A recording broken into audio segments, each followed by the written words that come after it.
A day after the deadline, and boy, is it easy sitting from these seats. Jon Heyman, right? Let's dissect the good. Good morning to you. I had trouble staying up to watch the end of that Padres game, but they had a little walk-off magic, and they got better at the deadline. We have been talking about it all show long. We didn't doubt A.J. Preller for a second. Good morning. Good morning. Yeah, absolutely. I'm going to do my list of winners here, and I made it easy on myself. I took the biggest buyers and the biggest sellers, and those are my winners. Obviously, a big buyer, as always, A.J. Preller and the San Diego Padres, and I think they did very well to improve their team. That's what you got to do, right?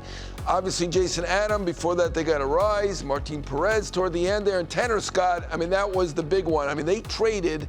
They're not afraid to trade prospects, and they traded 4 really good prospects, certainly Snelling, Lesko, Mazur, and Paulie.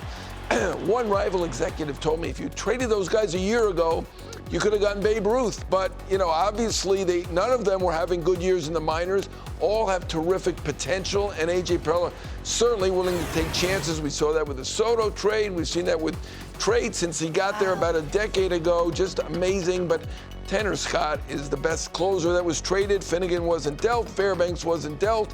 And their bullpen is much, much better. They're hoping Darvish will be back at some point. Musgrove in August, and they are a threat at this point. That bullpen, watch out. He said we needed reinforcements, and we got it. And he was also interviewed after the deadline and asked if there was more pressure this year. And he kind of said, well, there's pressure every year for the San Diego Padres. They're looking up at the Dodgers. It is a 5.5-game lead right now. I saw the Ahmed Rosario email, and I thought, is this an old email? What is going on? But the Dodgers always assess their needs, and that they did. Absolutely. Well, they said they were going for impact. So I was disappointed in them until the very end with about 15 minutes to go. Right. It came out that they were getting Flaherty, which, I mean, that is a big move. I mean, he is an outstanding pitcher, 2.95 ERA.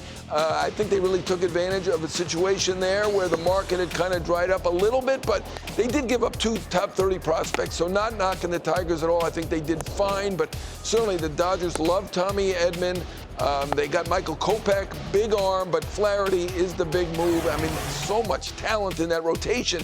If only they were all healthy, and, you know, if they get healthy in October, they are certainly a threat. We're waiting for that big-time arm. It was kind of like Eduardo Rodriguez, right? Wasn't that right? Yes. It didn't work out for Los Angeles, but that was right at the last minute of the trade deadline a year ago. It's Jack Flaherty this year. I saw a Marlins poster, and it was basically all their headshots, and they were just X'd out. They cleaned house. What do you think? Oh, well, I think they did really well. You know, I had my doubts because I didn't love that Arise trade. I didn't think they got as much as they could have for a great hitter. But here I think they did spectacularly. They traded, about 10 guys or so, and ended up, I mean, Brian De La Cruz goes, Jess Chisholm goes, Brazaban, Charjois, but I mean, the big one, obviously, Tanner Scott. And to get Snelling, who is the number 2 prospect in their organization, now at least ranked, I mean, that's huge. They also got Norby, who was a terrific prospect in the Rogers deal. You know, obviously Dylan Head earlier they got, and he is a good prospect. People think he could become a Kenny Lofton type, long way away. Some of those guys earlier were very young, but now they got guys who are on the cusp. I mean, Norby was in the major leagues with a outstanding Orioles team. So I think they did great. I now have faith in the Marlins. I think they're on the come, and good for them. Yeah, I saw Skip hug De La Cruz on Ballpark Cam, and you think about it as a business, but they're humans too, right? So yes, it's just absolutely interesting to see the Rays. I saw Christopher Morel hit a home run. You always wonder what direction they're going to go, and it always seems to work. How do you feel about their approach? Yeah, I mean, I think they did the right thing. I mean, they're not a World Series contender now. It's rare to see a team only 2 games out of the wild card start their sail. But, I mean, I think they understood. They're around 500. They're not winning the World Series this year. I mean, they get in the playoffs almost every year. This is one year they probably won't get, in the playoffs. But, I mean, they got 14 prospects. They got 3 position players.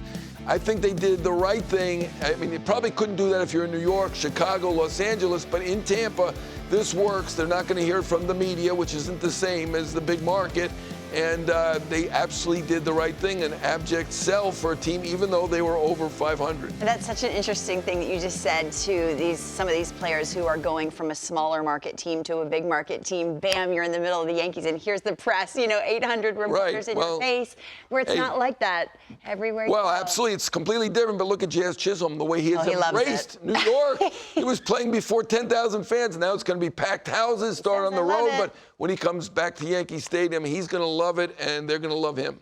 He loves the lights, loves the big moment. Thank you so much, Jon Heyman. Appreciate it.